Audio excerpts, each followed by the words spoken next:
Everyone, आज हम बात करेंगे कि हमारा इंटरनल एग्जामिनेशन और विसरा जो हमारा का प्रिजर्वेशन होता है वो कैसे होता है। सो इंटरनल एग्जामिनेशन हमारे 3 तरीके के होते हैं। इससे पहले हमने एक्सटर्नल पढ़ लिया है।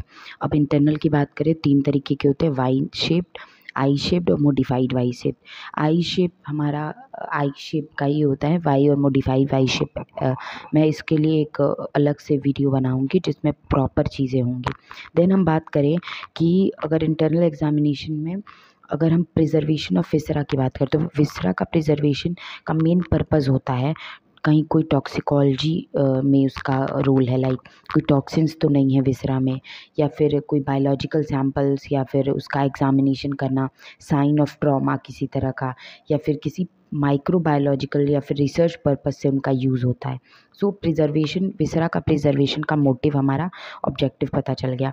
अब इंटरनल में हम एग्जामिनेशन के लिए बॉडी को मतलब डिसेक्शन तो उसकी कर दिए हैं, आई वाई और मोडिफाई वाई शेप। अब हम उसमें देखते हैं, कैविटीज़ खोलते हैं एक एक करके। सबसे पहले क्रेनियल कैविटी, फिर एब्डोमिनल कैविटी, फिर thoracic cavity. So stay tuned for मोर। धीरे धीरे करके हम सारी चीज़ें पढ़ेंगे।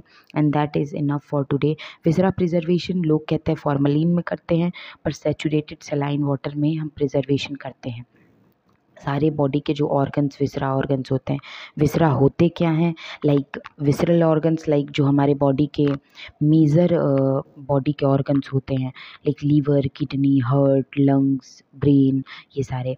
सो stay tuned for more. Love you all, hope you understand all this things. So bye bye and